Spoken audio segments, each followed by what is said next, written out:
Hi dear student, I'm taking this question and this is based on coefficient of restitution. पहले देखें question में है क्या given. A small ball is projected from point P. Point P आप देख रहे हैं यहाँ से. This is the point P. Towards a vertical wall as shown. It hits the wall when its velocity is horizontal. That means जहाँ पे ये wall को hit करा है ना, this point, that is point of maximum height होगा projectile. After one bounce on the ball reaches the point P, वहां से बाउंस बैक किया बॉल और एक बार ग्राउंड पे यहाँ टप्पा खाया और यहाँ टप्पा खा के फिर वापस उसी पॉइंट पी पे आया. The coefficient of restitution assuming it to be the same for the two collision is n by 2. All surfaces are smooth. Find the value of it. जो भी सरफेस है सारा का सारा हमें गिवन है कि वो स्मूथ है और हमें बताना है कि यहाँ कोएफिशिएंट ऑफ रेस्टिट्यूशन की वैल्यू n by 2 है. n बतानी. आप समझ रहे हो क्वेश्चन क्या कर रहा है.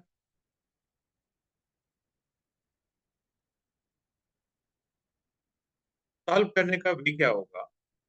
बेसिकली ये पॉइंट का हम लोग कुछ नाम देते हैं. ये पी तो है ही, इसका नाम दिया A and this is B. Question में गिवन था कि यहाँ पे जो वेलोसिटी है बॉल का दैट इज हॉरिजॉन्टल. हॉरिजॉन्टल कहाँ होता है प्रोजेक्टाइल पे. Point of maximum height. तो basically PB that will be the range of the projectile. जब बॉडी यहाँ से पी से बी गया, ये इसका रेंज का आधा है. रेंज नहीं बोले, बॉल से टकराया और वापस ये आया तो पीबी का वैल्यू और B A plus AP this will be same. Got it. तो पीबी अगर कैलकुलेट करें अपन, यहाँ पे मैंने ये माना कि जो बॉडी को प्रोजेक्ट कर रहे हैं ना यहाँ से, then it's horizontal velocity.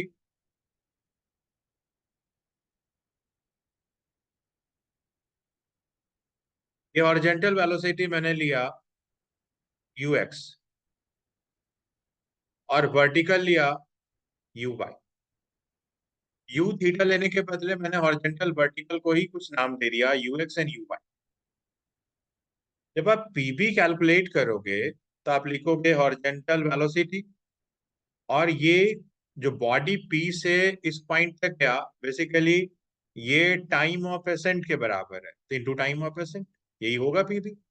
Agreed.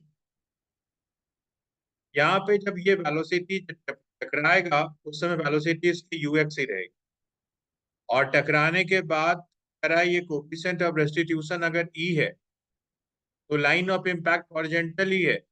इसकी वेलोसिटी हो जाएगी ई टाइम्स यू एक्स. आप जानते हैं ना इलास्टिक कोलिजन में ई वन होता और ये होता रिलेटिव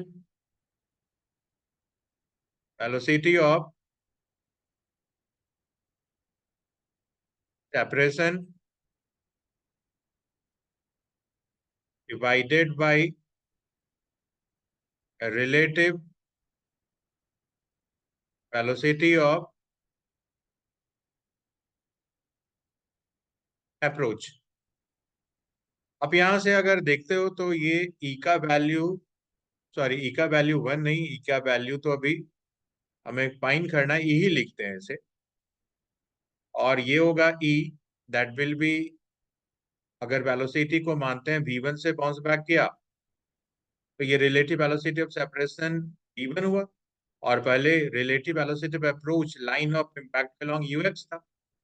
लाइन ऑफ इम्पैक्ट होता जो प्लेन पे नॉर्मल है. तो वाल पे नॉर्मल क्या होगा, हॉरिजॉन्टल ही तो होगा. यहां से v1 हो गया e times U x. Got it. अब यहाँ पे वर्टिकली कोई भी वेलोसिटी में चेंज नहीं हुआ. जितनी हाइट पे वाल को बॉल ने हिट किया था उतना ही हाइट नीचे आ रहा. तो टाइम अगर हम लोग बात करें बी से ए तक आने का या बी से नहीं, इस पॉइंट का नाम पी है, ए है, बी है, सी बोलते हैं। तो जो टाइम लगा बॉडी को सी से ए तक आने में, इनटू हॉरिजॉन्टल वेलोसिटी ई टाइम्स यू एक्स, यही होगा, यही होगा बी ए की वैल्यू प्लस पी ए। अब यहाँ जब बॉल टकरा रहा होगा तो इसके पास फिर से वर्टिकल वेलोसिटी कितनी होगी, यू वाई ही होगी, क्योंकि ग्रेविटी लग रहा है और सेम हाइट से नीचे आया सेम टाइम तक।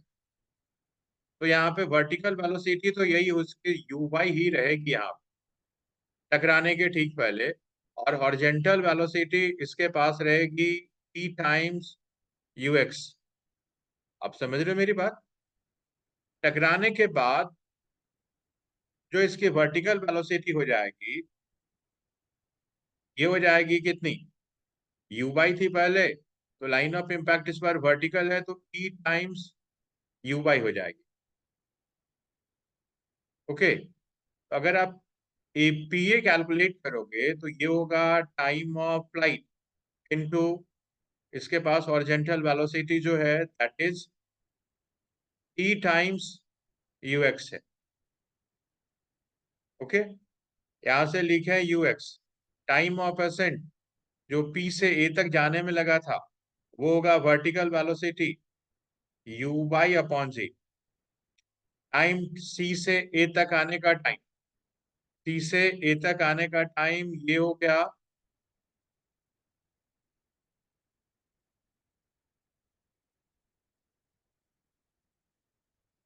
You by by G, same ही रहेगा। और हॉरिजॉन्टल वेलोसिटी ये हो गया ई टाइम्स यू एक्स, ये बी ए का वैल्यू हम लोगों ने कैलकुलेट किया, प्लस टाइम ऑफ फ्लाइट। अब ए से पी पे जब आ रहा है तो वर्टिकल वेलोसिटी इसकी है कितनी, तो उसका ट्वाइस हो जाएगा क्योंकि ये तो कंप्लीट प्रोजेक्टाइल है, E times U by G into horizontal velocity. Horizontal velocity पे अब चेंज हो गया that is E times U X हो गया। तो बेसिकली हमने ये पीबी को इक्वेट किया बीए से और एपी से। आगे की बात करें, इसमें जो भी टर्म्स कैंसिल हो रहा है उसे कैंसिल करते हैं, तो U X U Y G, U X U Y G, U X U Y G, ये सब में है, इसे कैंसिल कर, तो लेफ्ट हैंड साइड बचा वन, राइट हैंड साइड में E plus twice of E square. ये क्वाड्रेटिक इक्वेशन पे ना, क्वाड्रेटिक इक्वेशन को सॉल्व कर दें तो ई का वैल्यू आ जाएगा। यहाँ से क्वाड्रेटिक इक्वेशन को सॉल्व करते तो ये हो गया twice of E square plus E minus one equal to zero.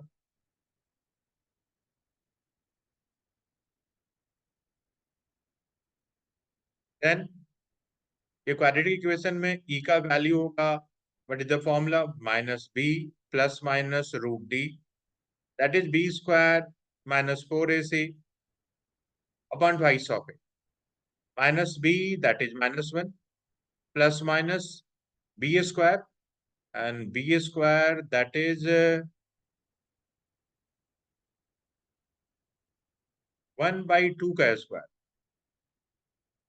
नहीं, B square that is one, तो बी स्क्वायर वन का स्क्वायर माइनस फोर ए सी, तो फोर ए सी अगर मल्टीप्लाई करें तो ए टू है और सी माइनस वन है, तो ये फाइनली प्लस ही हो जाएगा,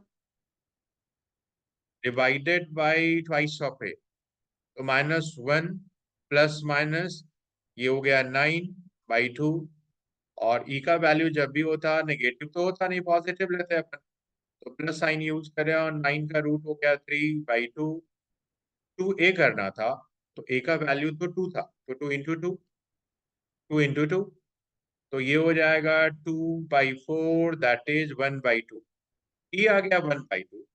और क्वेश्चन में क्या गिवन था, क्वेश्चन में गिवन था इज एन बाई टू, तो यहां से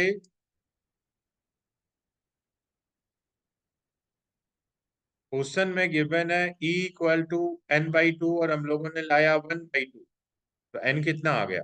n is 1। Okay, thank you.